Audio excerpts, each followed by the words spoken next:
Bismillahirrahmanirrahim. Assalamualaikum warahmatullahi wabarakatuh.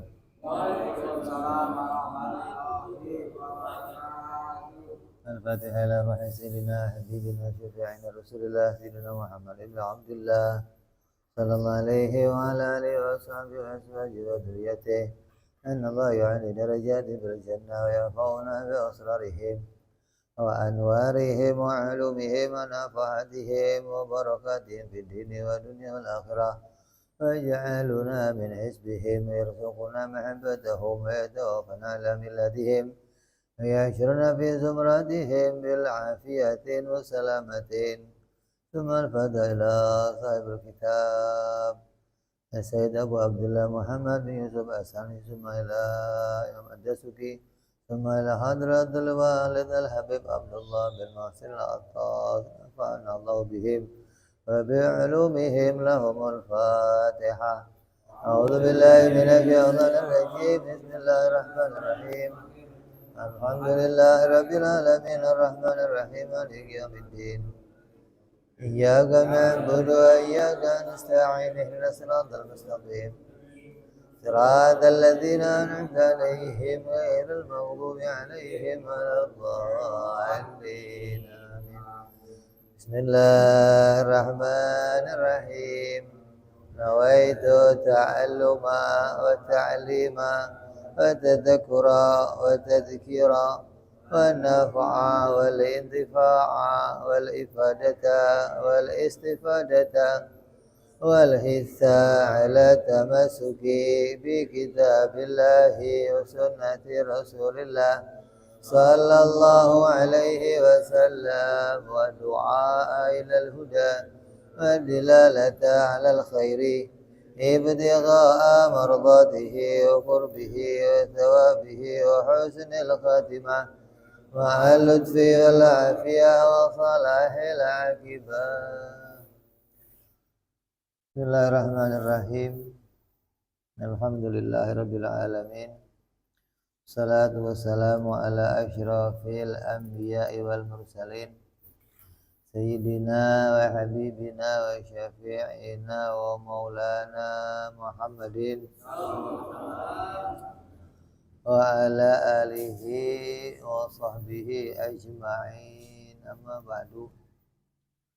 Fala musanniful kitab rahimahullah nafa'ana bihi wa bi'ulumihi fid dharain. Allahumma aftah qulubana futuhal arifin wa bihidmatika wansur alaina birahmatika ya arhamar rahimin.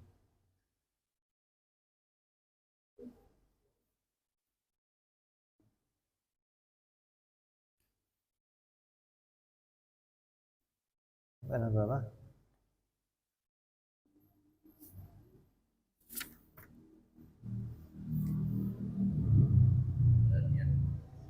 Qiyamu binafsi udah ya.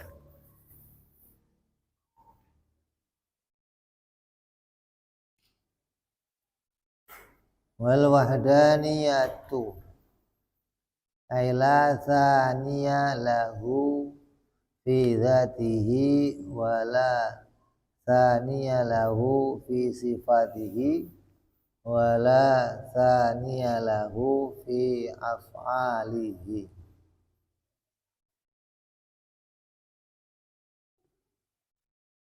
Sifat yang berikutnya yang wajib bagi Allah Subhanahu wa ta'ala adalah bersifat wahdaniyah atau esa.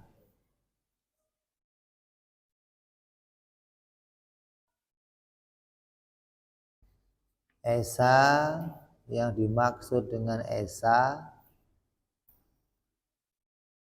itu bukan hanya mengetahui Allah itu satu. Kalau kita nggak ngaji ini, kitanya Allah itu esa, pokoknya satu. Apanya yang satu? Pokoknya satu. Nggak bisa mengerti apa yang satu bagi Allah gitu.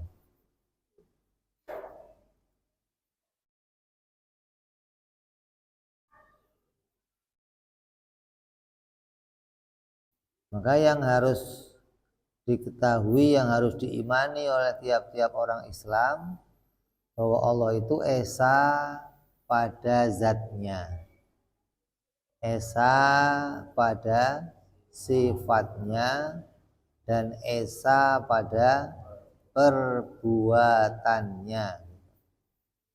Jadi bukan hanya tahu pokoknya Allah itu satu.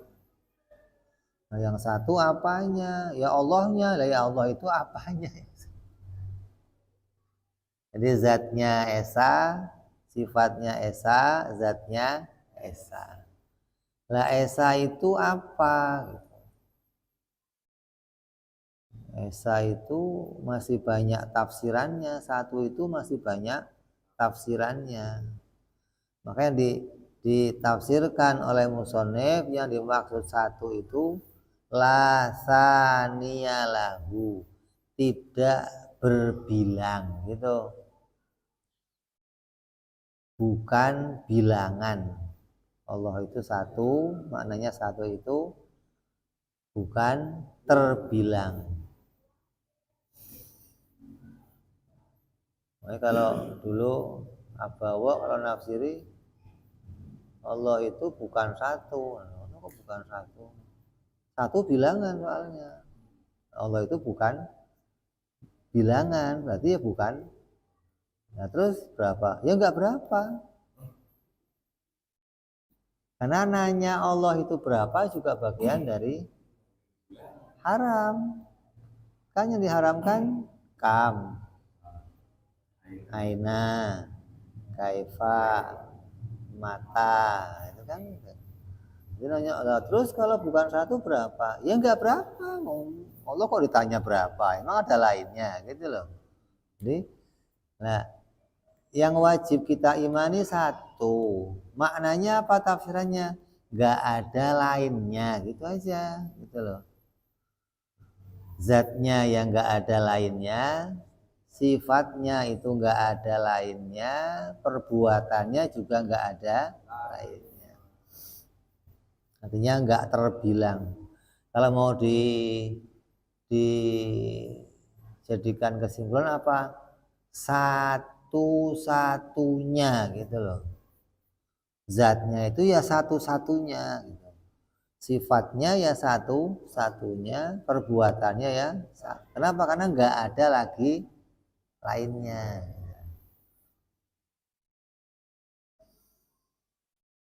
Maka ini sesuai dengan maknanya mukhalafah lil hawadits.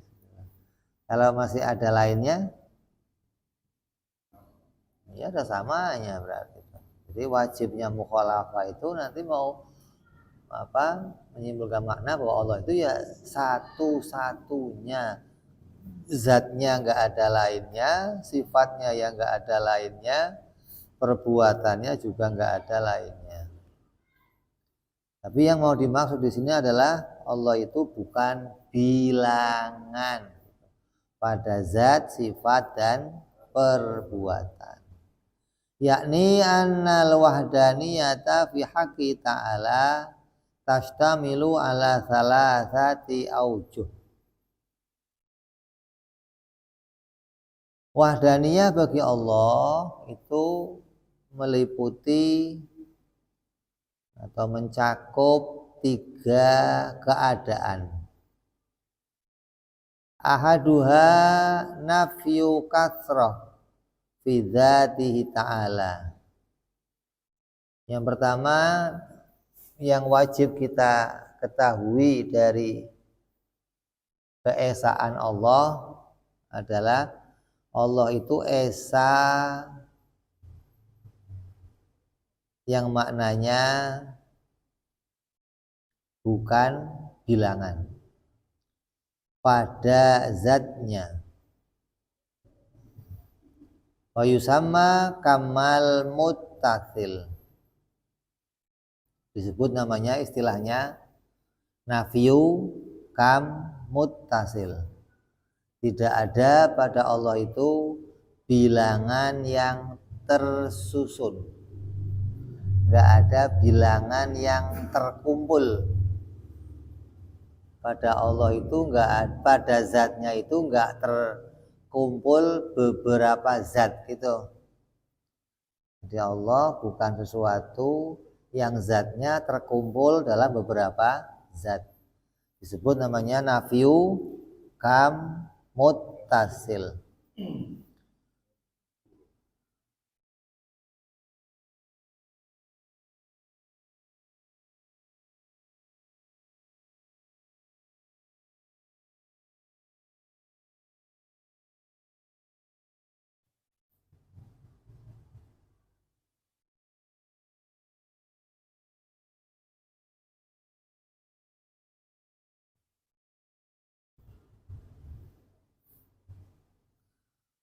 Contohnya kayak apa zat yang tersusun itu? Ya kayak diri kita. Sesuatu yang zatnya tersusun. Tersusun itu maknanya terdiri dari beberapa zat gitu loh. Disebut satu wujud tapi anggotanya banyak gitu. Ada wajah, tangan, kaki, kepala, kuping. Menunjukkan walaupun disebut satu orang tapi isinya banyak gitu loh. Jadi namanya terdapat kamut tasil. Nah Allah itu pada zatnya nafyu kamut tasil. Nggak ada susunan pada zatnya. Jadi zatnya Allah itu ya zat yang esa gitu. Nggak ada bilangan, nggak ada susunan, nggak ada kumpulan pada zatnya. Oh kalau begitu Allah itu johar dong. Karena johar itu sesuatu yang hanya terdiri dari satu zat.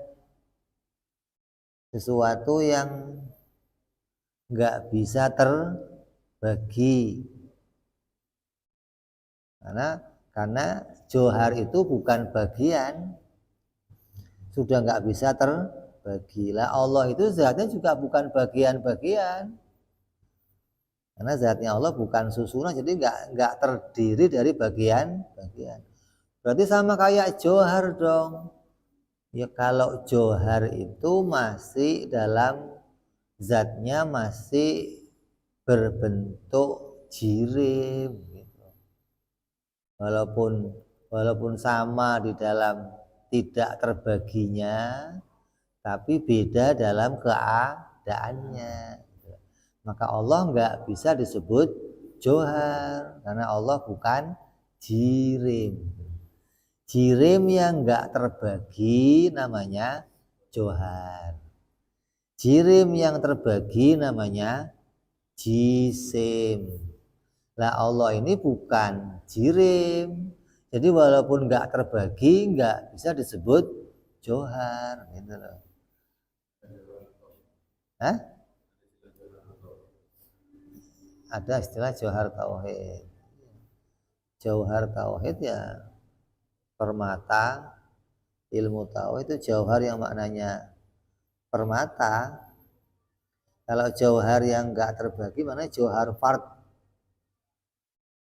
Dalam istilah fisika itu namanya apa itu? Namanya apa? Namanya atom apa? Hah? Elemen, unsur, molekul, ion. Artinya sel, satu perkara yang enggak tersusun dengan perkara yang lain. Kenapa? Saking kecilnya gitu maksudnya. Mustahil Allah johar, Allah kecil. Bagaimana? Tuhan kecil begitu gimana sih? Gede ya nggak mungkin. Kecil apalagi gitu loh. Tuhan nggak tersusun-susun, kecil. Ya itu jirim namanya. Ini Tuhan itu bukan jirim, jadi nggak bisa disebut dengan jauhar, walaupun sama sebutannya sesuatu yang nggak tersusun, nggak terbagi, tapi keadaannya bukan seperti jauhar. Contohnya johar itu apa? Air. Air itu johar. Air, kalau kamu punya air, kamu ambil sedikit, namanya apa? Nanti dipisahkan lagi air. Gitu loh. Jadi air itu enggak tersusun dari beberapa zat. Gitu. Beda dengan pohon. Kalau pohon tersusun, ada batang, daun, akar, buah, kulit, gitu. Ada susunannya.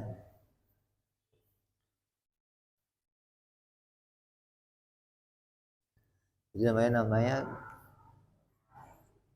apa? Nggak ada tarkib. Tarkib itu apa? Susunan. Zat sifat juga disebut susunan.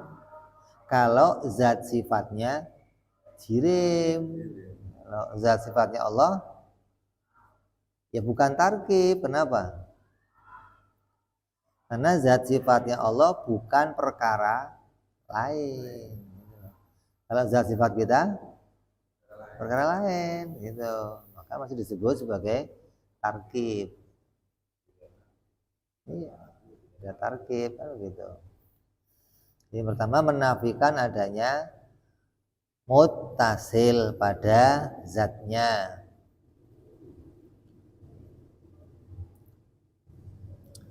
Yang kedua asani nafiyun nadhir lahu jalla wa azza fi dzatihi au fi sifatihi min sifatihi wa yusamma kamal munfasilah.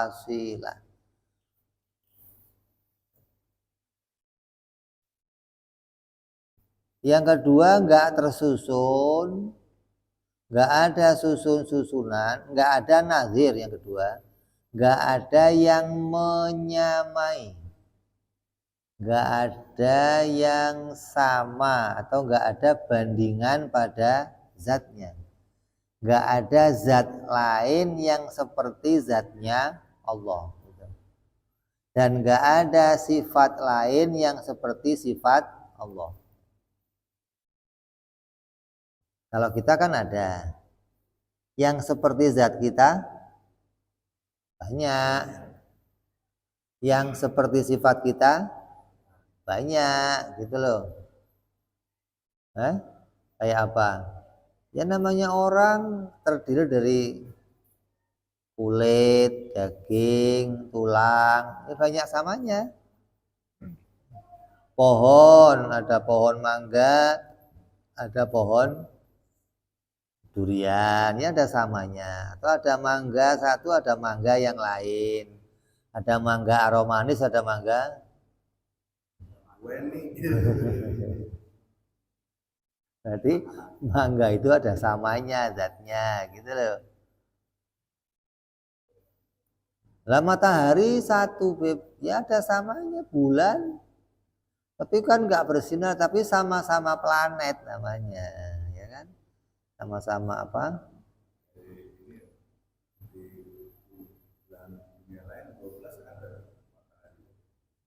Iya, berarti di dalam satu galaksi itu satu matahari.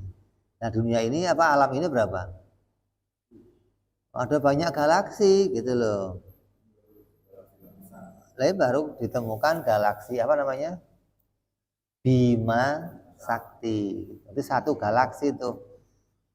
Yang ada planet ini satu mataharinya. Nah nanti ada galaksi lain, gitu loh. Yang di situ juga ada mataharinya sendiri, ada matahari. Jadi matahari itu ya nggak satu, gitu loh. Kalau yang kamu lihat di sini sekarang ya satu, karena kita melihatnya hanya satu galaksi. Tapi dilihat dari arah wujudnya matahari itu sama-sama planet. Jadi ada lainnya. Kalau masalah bersinar, lampu aja bersinar. Sama mencorongnya. Jadi zatnya Allah itu nggak ada bandingannya, nggak ada zat lain yang seperti zatnya Allah. Kalau kata Imam Razi, yang sepertinya Allah nggak ada. Jangan seperti doang, yang seperti. Yang sepertinya nggak ada. Yang seperti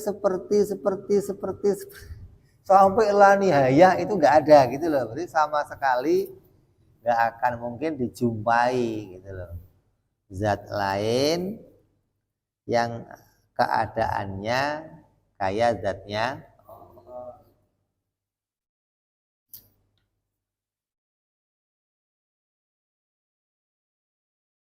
Nah kalau ada zat lain yang seperti zatnya Allah, nanti berarti sama-sama Tuhan dong. Ya. Lah ya kalau ente mengimani seperti imannya orang-orang di luar Islam, itu Tuhannya banyak. Berarti ada zat lain yang menyamai dengan zat Tuhannya gitu loh. Wisnu sama dengan apa? Siwa, Krishna, gitu kan? Nah zatnya sama gitu, maka diakui sama-sama Tuhan. Nah orang Kristen bapak dengan anak, zatnya sama nggak? Ya harus sama, masa zatnya beda, muncul dari mana? Masa zatnya anak beda sama zatnya bapak gimana? Kalau ada pohon mangga kok punya anak, pohon pisang kok punya anak, anaknya apa? Lah ya pisang, lah ya begitu juga bentuk, masa ada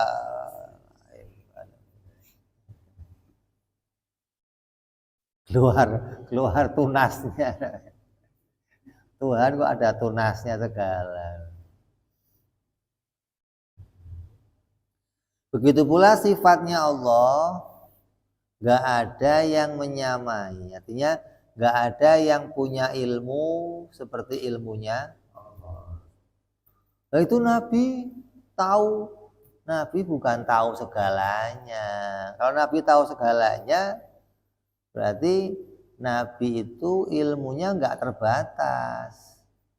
Nah nggak mungkin makhluk itu punya ilmu yang nggak mungkin. Fatonah itu bukan tahu segalanya, maka dikatakan ulama fatonah bukan ilmu, dibedakan nih. Kalau Allah ilmu, kalau Nabi fatonah. Kenapa kok nggak disamakan ilmu? Nanti dipahami seperti ilmunya Allah. Maka dibedakan kalau pada Nabi namanya fatonah. Apa fatonah itu? Cerdas gitu. Nah ilmunya ya tetap terbatas gitu. Ilmunya makhluk ya terbatas. Walaupun Nabi itu tahu lebih banyak dari tahunya kita, boleh dibandingkan boleh. Tapi kalau ilmunya Allah nggak bisa buat bandingan makhluk. Kalau ilmunya Nabi bisa buat bandingan. Nabi itu tahu lebih banyak dari yang diketahui oleh umat. Ya iya. Tapi tetap ilmunya terbatas. Gak ada yang punya penglihatan seperti penglihatan Allah. Gak ada yang punya pendengaran seperti pendengaran Allah. Gak ada yang punya kalam seperti kalamnya Allah. Gak ada yang punya kudrat seperti kudratnya Allah. Makanya Allah itu gak bisa dikayak-kayain. Karena suka ada orang yang keceplosan itu kayak Tuhan aja. Mana ada kayak Tuhan aja. Kadang kan ente suka nebak-nebak nih, ente besok akan begini, lu kayak Tuhan aja. Emang kalau nebak-nebak itu Tuhan, emang Tuhan tuh akan tebak gitu ya. Misalnya kalau nebak-nebak lu kayak dukun aja gitu boleh, oh kayak Tuhan. Nebak-nebak kok kayak Tuhan.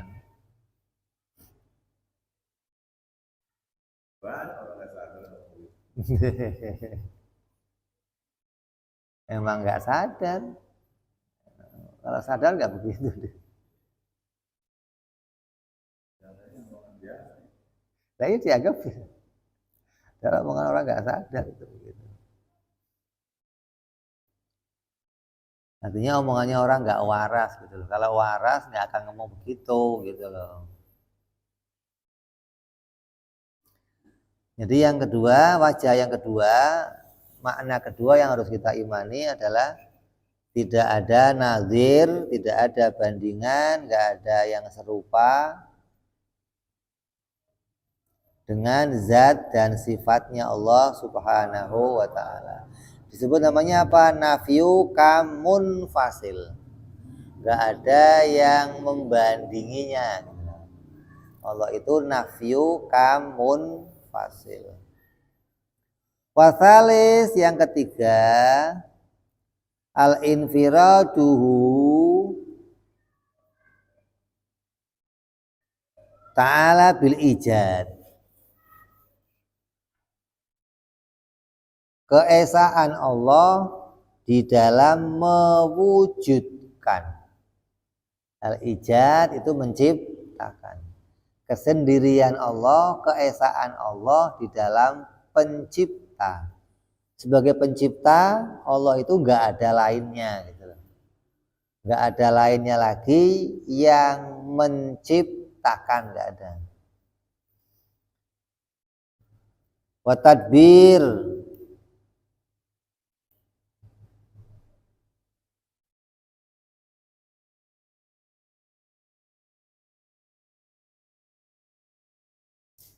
wa tadbiri ami, dan yang membentuk, yang apa?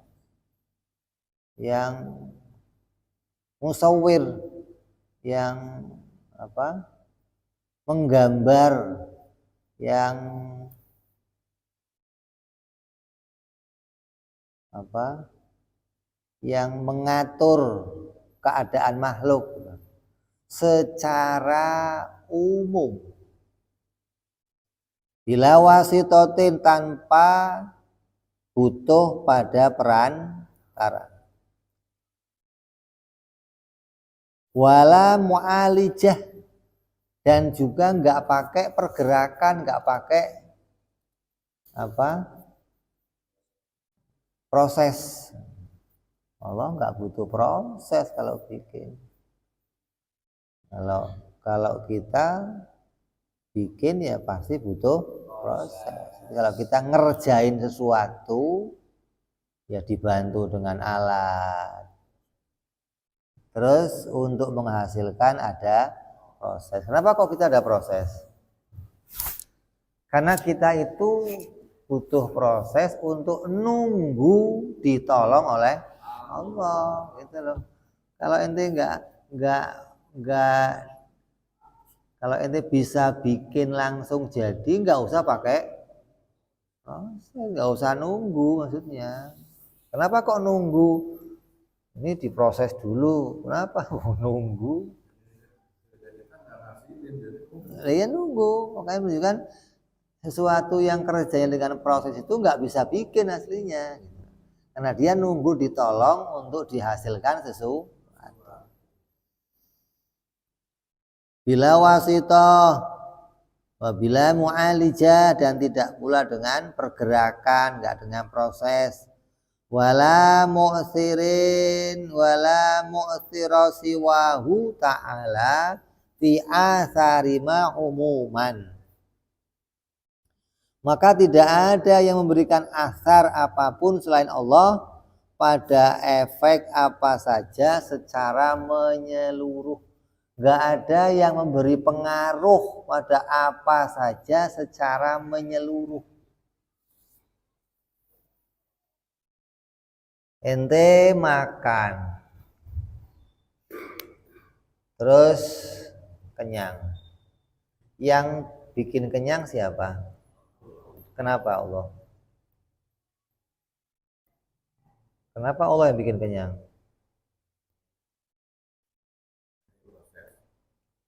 Karena yang bikin wujudnya saya Allah. Sifat sama zat nggak bisa kan? Kalau sifatnya muncul, zatnya dimunculkan bersamaan. Ini kuncian nih. Zat dan sifat kita itu nggak bisa pisah. Lazim. Kalau sifatnya baru, zatnya baru. Kalau zatnya baru, sifatnya baru. Nah, kenyang itu sifat baru nggak? Zatnya baru. Berarti kan si nasi nggak bisa bikin zat saya, gitu loh. Nggak mungkin yang bikin kenyang itu sih nasi, nggak mungkin. Karena kalau nasi bisa bikin kenyang, berarti bisa bikin zat saya. Oh, nasinya aja jirim, gimana bisa bikin zat saya, gitu loh. Obat bikin sehat, bisa nggak?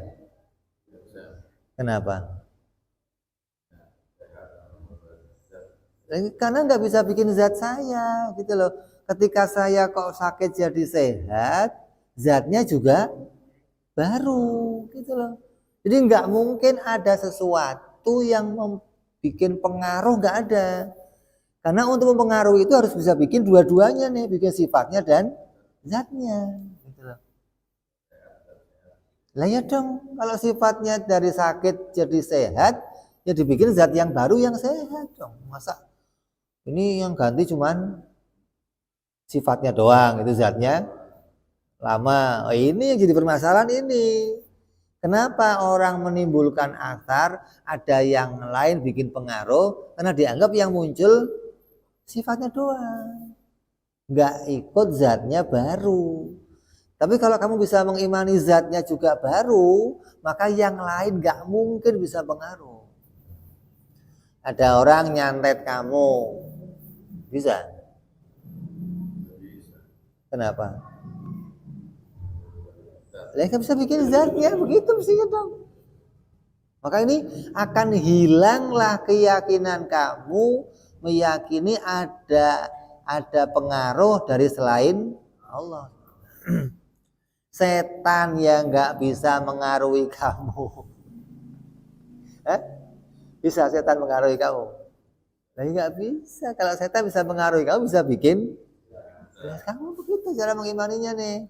Jadi zat dan sifat nggak bisa dipisah, itu kunci utama itu. Orang nggak bisa mengimani ini berarti gagal paham, gitu aja. Dia nggak apa-apa dibilang doang.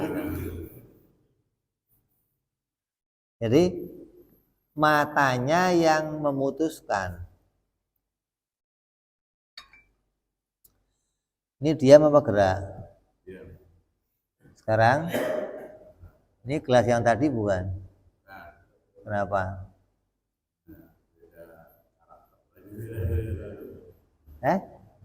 Ini gelas yang tadi bukan?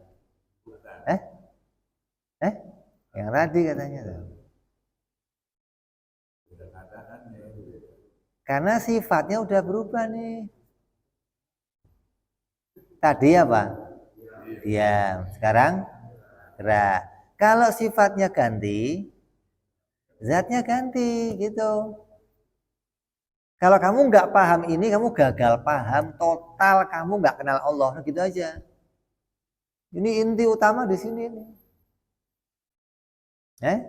Ini panas, kamu pegang tangan kamu, panas. Dari mana panasnya?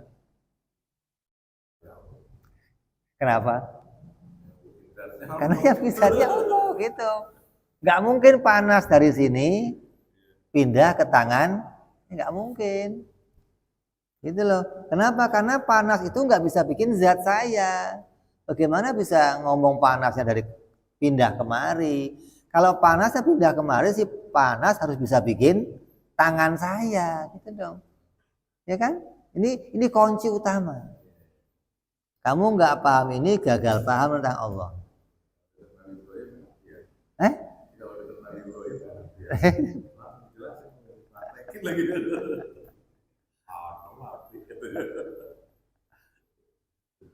Oh, ini utama ini. Maka orang nggak paham ini mesti dia nggak pakai akal tapi pakainya mata. Maka akalnya gagal paham. Dan ini rata-rata orang begini. Semua yang nggak ngaji ilmu tauhid akan punya pemahaman seperti itu. Jangan cerita orang awam, Ustadz begitu, Habib begitu, gitu. Jadi jangan cerita, kalau Habib enggak kata siapa, gitu. Paham itu enggak pakai keturunan, kalau enggak ngaji ya enggak paham, gitu aja.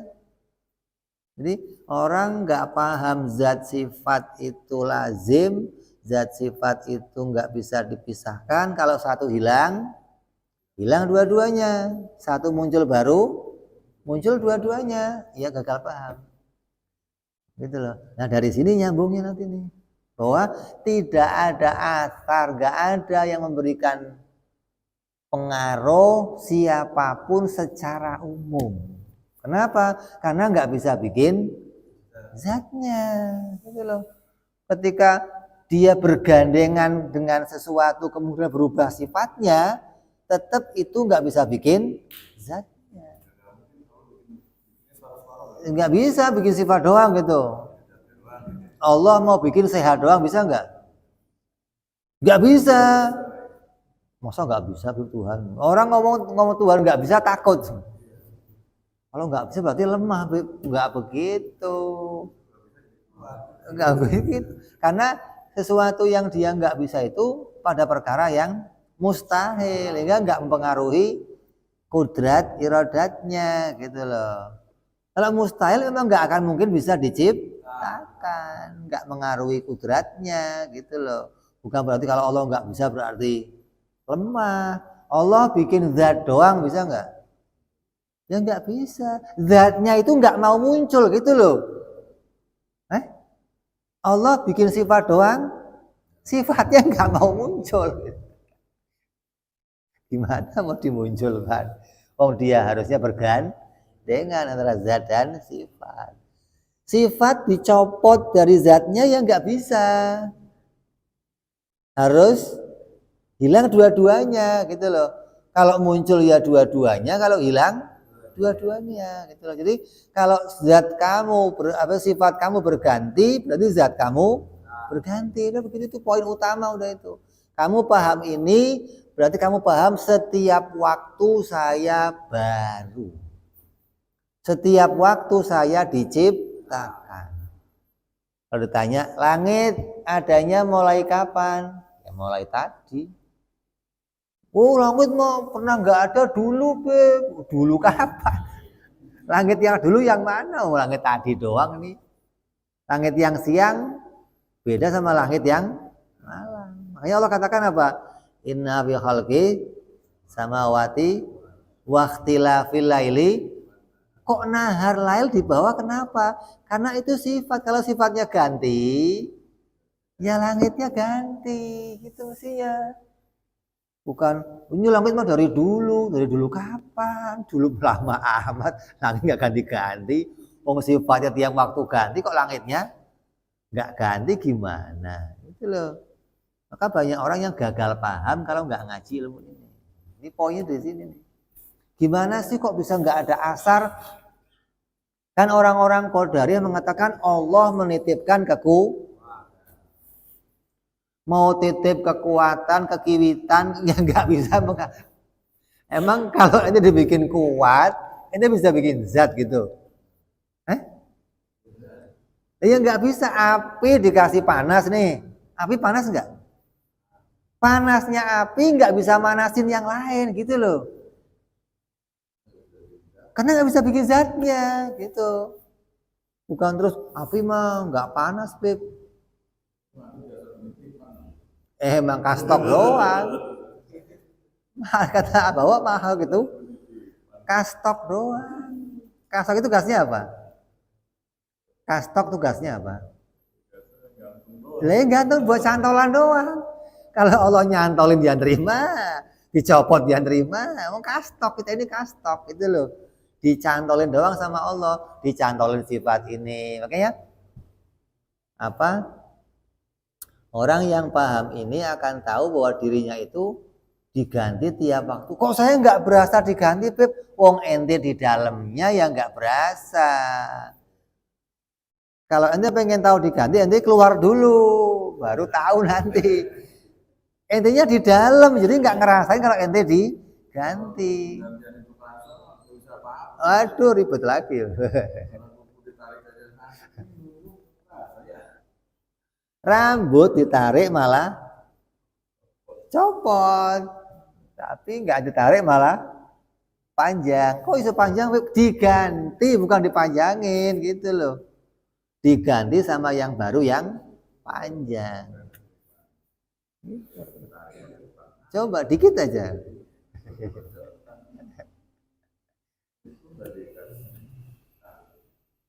Ya, jadi nyambung nih ya. Jadi nggak ada asar, nggak ada pengaruh secara umum.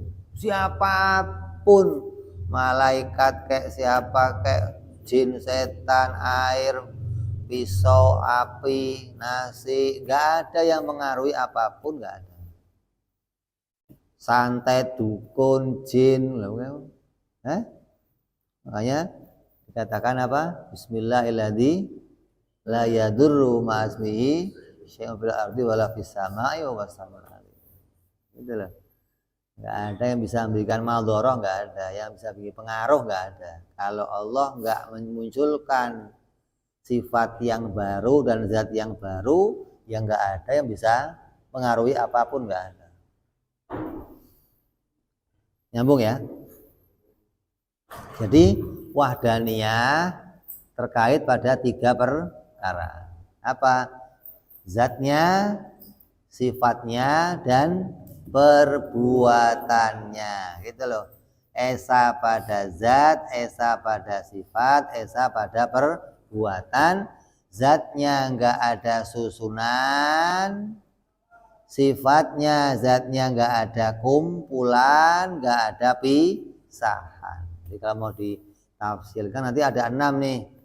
Zatnya enggak tersusun dan enggak terpisah. Sifatnya enggak tersusun dan enggak terpisah. Perbuatannya enggak tersusun dan enggak terpisah. Kalau mau kita tafsirkan demikian. Qala jalla min qail inna kulla syai'in khalaqnahu biqadar. Allah berfirman, sungguhnya kami menciptakan segala sesuatu menurut ukuran. Allah yang menentukan keadaannya, Allah yang mengukurnya, Allah yang membentuknya.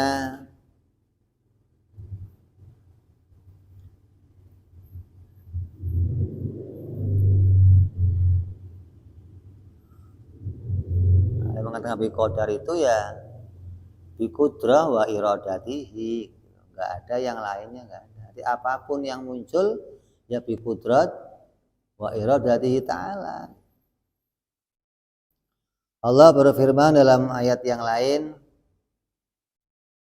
dzalikumullahu rabbukum la ilaha illahu khaliqu kulli syai'in fa'buduh.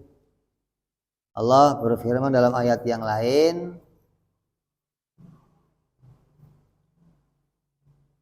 maka zat yang memiliki sifat yang demikian itu adalah Allah Tuhan kamu. Tidak ada Tuhan selain Dia, pencipta segala sesuatu. Segala sesuatu itu bukan diciptakan pada permulaannya saja, tapi diciptakan permulaan dan selanjutnya. Kita ini menerima 2 nikmat, nikmatul ijad wa nikmatul imdad. Nikmat diciptakan pertama dan nikmat diciptakan selanjutnya. Allah yang bikin lagi, Allah yang bikin lagi terus.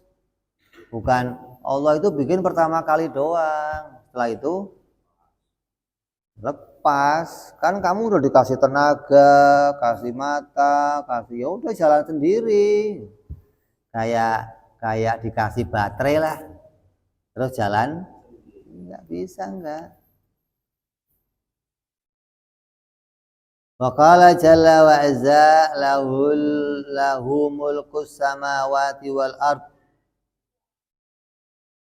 Allah berfirman pula, dan milik Allah lah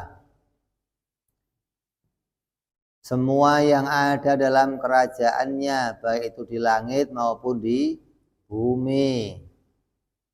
Wa qala tabaraka wa ta'ala wallahu khalaqakum wa ma ta'malun. Allah lah yang menciptakan kamu dan apa yang kamu perbuat. Ini tafsir ahlu sunnah wal jamaah. Beda sama tafsirnya Mu'tazilah. Mu'tazilah wallahu khalaqakum wa ma ta'malun, maknanya nafi, dan kamu tidak melakukan apa-apa gitu loh.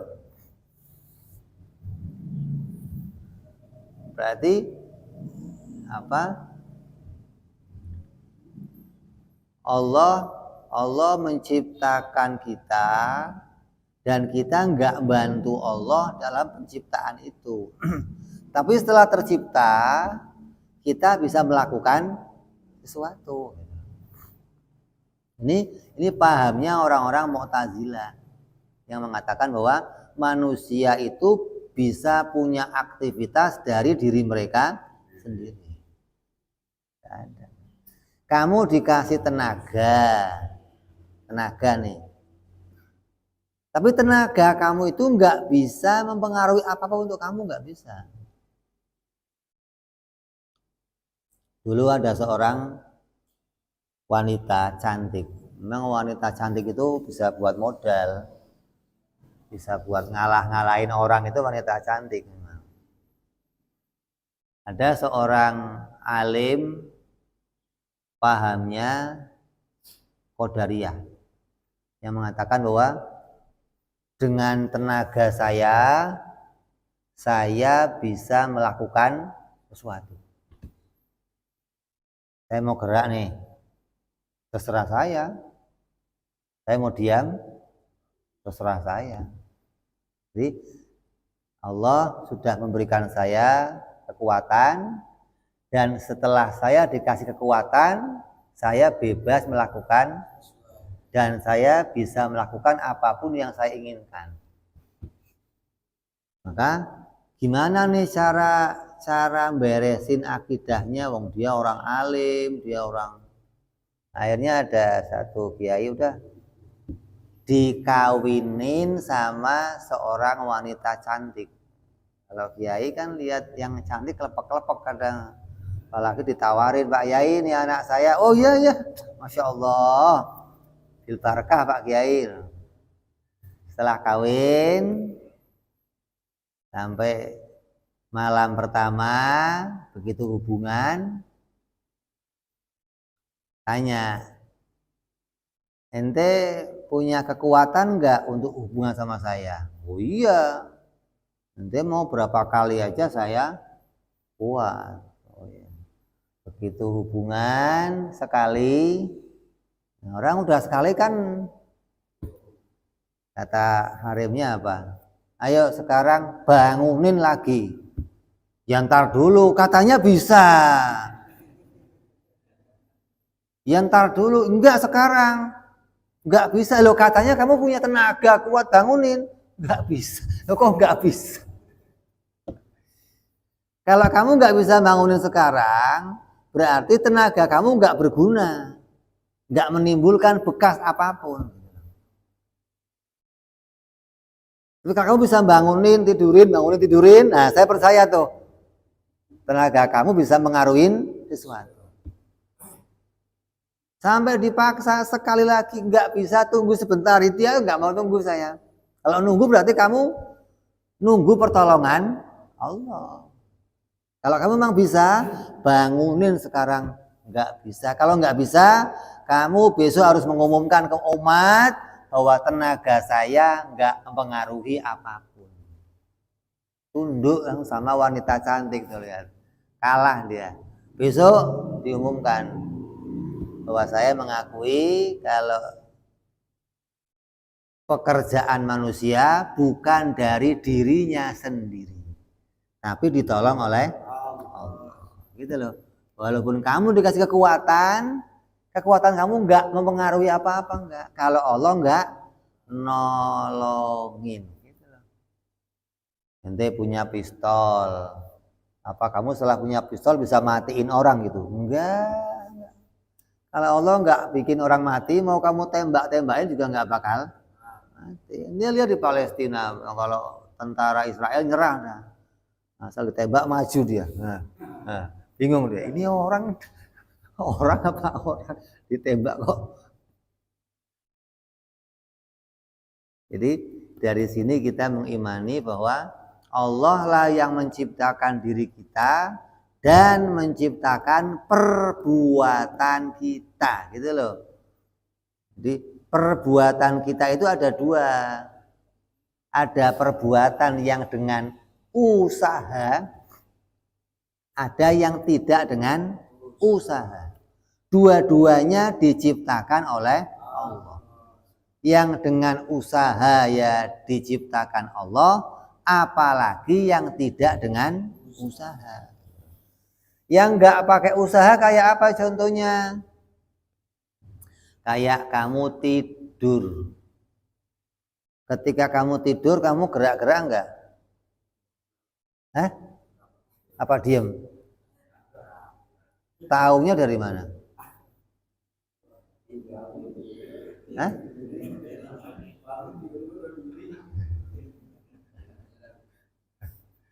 Kasurnya lecek. Berarti kamu tidurnya ngosek, muter. Makanya kan apa lagunya udah diomong apa bangun tidur membersihkan tempat tidurku. Berarti kamu tidurnya ngosek. Lah waktu kamu tidur gerak, itu yang gerakin siapa itu? Atas pilihan kamu bukan? Bukan. Nah sekarang kamu gerak atas pilihan siapa? Pilihan saya lah. Dua-duanya itu diciptakan Allah. Gerak yang dengan pilihan ditolong Allah, gerak yang kamu nggak milih ditolong Allah, gitu loh. Kamu nafas sekarang atas pilihan siapa? Pilihan saya. Waktu kamu tidur nafas enggak? Itu yang milih kamu nafas siapa? Waktu tidur. Saya bisa tahan nafas sendiri nih, Bib. Enggak nafas. Oh ya. Saya bisa nafas. Terserah saya, Bib. Oh ya. Nah, waktu tidur terserah siapa itu nafasnya. Itu dua-duanya yang bikin. Jadi wallahu khalaqakum wa ma ta'malun. Allah yang menciptakan kamu dan menciptakan perbuatan kamu. Nah, nanti dari sini berarti ada perbuatan baik, ada perbuatan jelek, itu semuanya diciptakan oleh Allah. Boleh ngomong begini itu hanya di majelis taklim. Orang yang jelek-jelek pada zina, minum arak, riba, perang, pembunuhan, bunuh orang, itu semua ciptaannya Allah. Itu boleh ngomong begitu di majelis. Kalau di luar yang baik-baik dari Allah, yang jelek atas keburukan saya, atas kealpaan saya, atas kebodohan saya. Itu di makom umum namanya. Kalau di majelis taklim mau menjelaskan kedudukannya sesuatu secara asli, secara hakiki. Ya kamu tahu, oh segala yang muncul pada diri saya diciptakan Allah. Yang muncul apa saja, baik ya muncul, jelek ya muncul. Berarti dua-duanya diciptakan Allah. Jadi sebenarnya orang yang paham tauhid seperti ini itu posisinya kadang bisa jadi Jabariyah, kadang jadi Qadariyah, kadang ya jadi ahlu sunnah, udah nggak masalah sebenarnya. Kamu sudah tahu posisinya, kalau di luar saya Qadariyah gitu. Kalau lagi sendirian saya Jabariyah gitu, nggak ada masalah. Yang penting jangan diomong sama orang, buat sendiri aja gitu. Gitu loh, artinya ketika kamu di luar nih, ada orang yang maksiat, ya kamu marahin, jangan maksiat dong, kamu nggak boleh begitu, ayo bubar semuanya. Qadariyah, gitu kan? Nggak ada masalah, kenapa? Karena syariatnya perintah begitu, tapi kamu tahu di hati kamu, gitu loh. Jadi orang yang sudah tauhidnya beres, itu posisinya mau jadi apa aja beres semua, gitu loh maksudnya. Enak terus bisa menempatkan diri, gitu maksudnya. Lah yang gagal paham ini yang repot, gitu loh. Kalau udah Qadariyah, terus nggak bisa geser ke yang lain maksudnya. Kalau Jabariyah, terus gitu loh. Nah, kalau orang yang paham tauhidnya beres, tahu menempatkan diri, kalau saya lagi bicara syariat ya saya kayak Qadariyah. Jangan maksiat, jangan. Nah kalau nggak begitu gimana? Udah biarin, mau Allah yang bikin, repot lagi nih. Ada orang zina, biarin Allah yang bikin lah, malah rusak semua yang begitu. Ya, jadi memahami keesaan Allah itu memahami dari 3 keadaan. Memahami nggak ada mutasil, nggak ada munfasil gitu, baik pada zatnya, pada sifatnya maupun pada perbuatannya. Jadi orang itu nggak cukup cuma paham pokoknya Tuhan itu satu, nggak cukup tuh. Kalau pokoknya Tuhan satu, ditanya ya yang satu apanya, bingung dia. Tuhan itu satu, yang satu apanya? Ya Tuhannya, ya apanya. Jadi orang Islam harus tahu, yang satu itu zatnya, sifatnya, dan perbuatannya. Ya, kalau nggak sampai paham ini, kamu gagal paham tentang Allah. Hukumnya apa? Sebagian ngomong berdosa, sebagian ngomong kafir. Enggak parah. Kalau masih ketemunya sama ulama yang ngomong dosa, mending. Kalau yang ngomong kafir, yang nggak paham ini berarti imannya rusak. Imannya rusak berarti iman kamu nggak diterima. Kayak orang yang sholatnya rusak, jadi sholatnya nggak diterima. Masa orang sholat rusak, sholatnya batal. Jadi gimana? Harus bangun tauhid lagi, harus bangun keimanan lagi, harus bangun akidah lagi. Ya, mudah-mudahan iman kita dijadikan Allah iman yang benar, iman yang hak, iman yang sesuai dengan apa yang diajarkan Nabi, dengan para sahabat, dengan para tabi'in, hingga kita bisa selamat dunia sampai akhirat. Amin ya rabbal alamin. Wa ala niyatin sholawat ila hadratin nabi. Al-Fatihah. A'udzu billahi minasyaitonir rajim. Bismillahirrahmanirrahim. Alhamdulillahi rabbil alamin, arrahmanir rahim, maliki yaumiddin. Iyyaka na'budu wa iyyaka nasta'in, ihdinas siratal mustaqim, siratal ladzina an'amta 'alaihim ghairil maghdubi 'alaihim waladdallin. Amin. Ya Rabbana tarabna bi anana tarabna wa anana asrafna ala lagha ashrafna fatub alaina tauba taghfir kulli hauba wastur lana aurati wa amin raati liwalidina rabbi wa mauludina wal ali wal ihwani wa sairil hillani فكل ذي محبة أو جيرة أو صحبة آمين ربي اسمع فضل وجودا منا لا باكتساب منا بالمصطفى رسولنا بكل سولي صلى وسلم ربي عليه عند الحبي وآله وصحبه دادا تعصي صحبي بالبدء وتناهي سبحان ربك رب العزة عما يصفون وسلام على المرسلين الحمد لله رب العالمين. Assalamualaikum warahmatullahi wabarakatuh.